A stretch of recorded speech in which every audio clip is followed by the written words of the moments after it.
What's going on, guys, and welcome back. I'm wishing you a good one. The first balance patch for the month of November is live, and I feel like I say this every time, but this might be the biggest one yet in terms of both news of balances moving forward and also the changes itself. We have adjustments to cards that I truly thought, guys, were untouchable by Ben Brode himself, both nerf and buff-wise. And then finally, if that wasn't enough, we have the best card and the worst card for like a year straight now, finally getting adjustments. So we got a lot to break down. Strap up, let's jump in. Now, before we jump right into the changes, we're going to start out by addressing some statements from the devs, how playtesting, balance changes, and design will change moving forward. So there's a lot of text to go through. I'll go ahead and put a lot of it on screen, but I'll sum up the major points and big takeaways. But essentially, guys, I want to give hats off. They own up a ton to the mistakes between the wording of adjusting cards like Mobius and just overall playtesting and getting these cards balanced correctly over the last couple of months. Now, to rectify this, they're going to be testing cards up to 4 weeks earlier to help with this problem. And season pass cards like Elsa and Loki that got nerfed, which was a major bummer to some, even though they're still good cards, they're going to need double the playtesting, so they're going to give them just that. Now, jumping into the balance changes, we got to start with the one that's the least exciting but the most surprising, and that is Mobius Mobius. Yes, he is back from that dead on reveal ability, going to an ongoing yet again, but his cost has been increased to 3 cost. Now, this is a major change for a couple of reasons. Let's break them down. Number one, OTAs were strictly all about numbers. They couldn't change the cards themselves, and now we've got the tech to do so. They said it may not fully work and they might have to tweak some things, but either way you look at it, in emergency cases like Mobius, we can now expect full card changes, which I think is pretty damn exciting. That could happen on a weekly basis. Although I don't think they'll do it on a weekly basis, it's cool the tech is there. Now, Mobius. You probably hate him. I understand, you guys that play the energy reduction decks. I'm one of them. He has to exist. The threat of Mobius, just like Cosmo, Enchantress, Rogue, has to exist for those decks that typically are going to be the most dominant. Now, him going up to 3 costs is a lot bigger than you think, just like when Shadow King went down to 2 costs and the big impact that had of him in a lot more decks, or just looking at the fact of like a Thanos control list, are going to push Mobius out of it. He's not going to fit into those lists because he's going to be a bit more awkward and clunky at 3 costs. It's not the same situation as Ravonna, but it's kind of a decent one-to-one comparison. Now, I think Mobius is going to be a really good card still. He's just going to be a lot different, and those like Sarah control decks might like him a lot. There's plenty of decks that can slot him in, or if you're just sick of these energy reduction decks, I think he's obviously going to have an immediate impact once again into the Marvel Snap meta, but he won't be as dominant as he once was. You know, he'll keep Loki in check and Sarah, but overall, I think this is going to be a nice balance, and if he's still too good, they'll probably simply adjust him again, but they're most likely going to stick to the ongoing effect. Now, because Miss Marvel is out, I kind of like him in Spectrum list right off the top. Obviously, Silver Surfer is going to be pretty good. So we're going to have to see how the new Mobius is altogether, but I'm sure he's still a damn good card. Now, for our next buff, guys, truly, I didn't think it would happen. It was almost like he had plot armor. If you watch Pokemon, Pikachu never died, obviously, or, a Star Wars, Obi-Wan's not going to take a lightsaber to the face. There are heroes, characters that are untouchable. And by the way, Glenn spoke of them. I thought Shang-Chi was never, ever going to get an adjustment, but here we are, guys. He's going to stay the same cost-wise, power-wise, but now he will only destroy cards above 10 power, not 9. Yo, I still can't even believe. I'm reading the notes, and I can't believe that Shang-Chi is getting an adjustment. And this is big for a couple of reasons, guys. Let me break it down. Number one, we have a lot of cards, including today, going up to 10 power to compensate for the new ability. But number two, cards like Heimdall can finally be boosted to 9 power.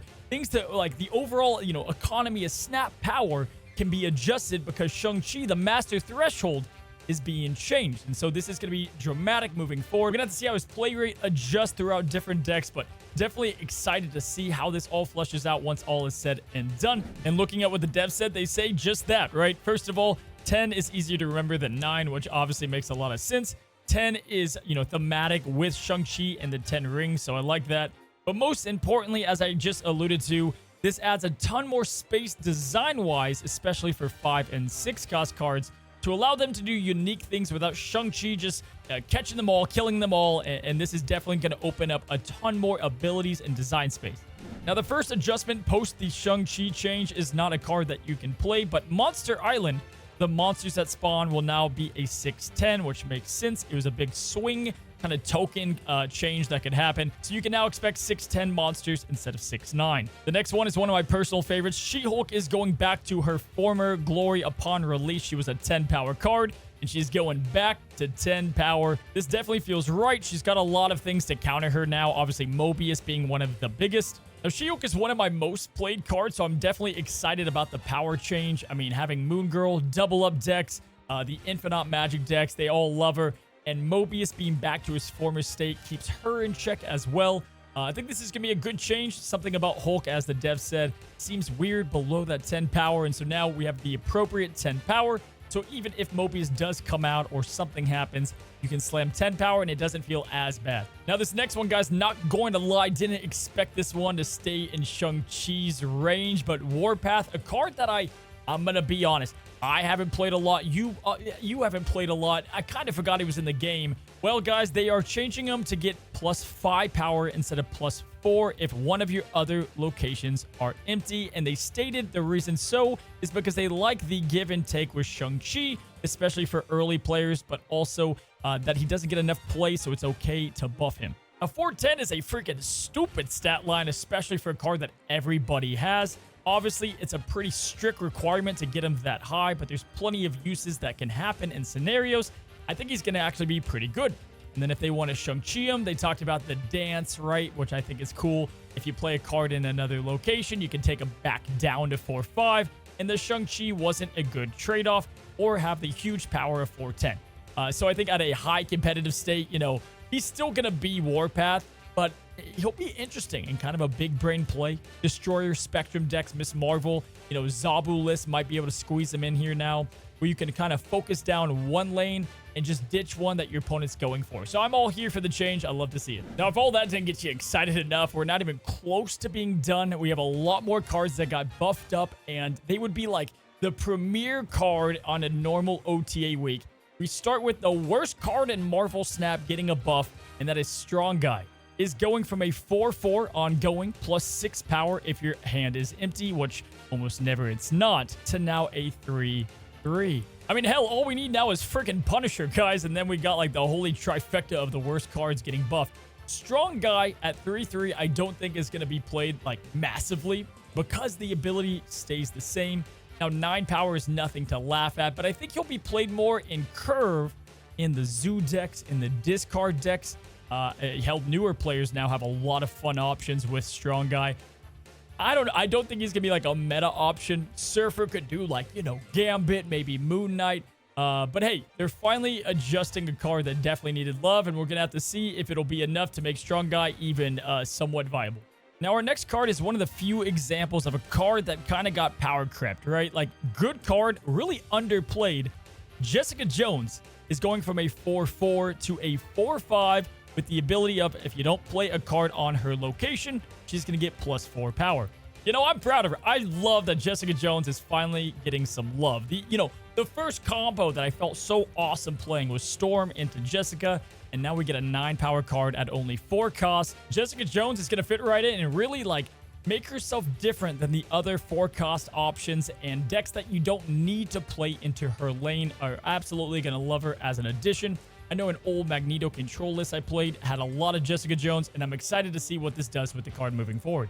And last and certainly not least, move decks who desperately always need more love is finally getting a pretty massive change in my opinion, and that is via Doctor Strange, who is going from a 3/3 down to a 2/3.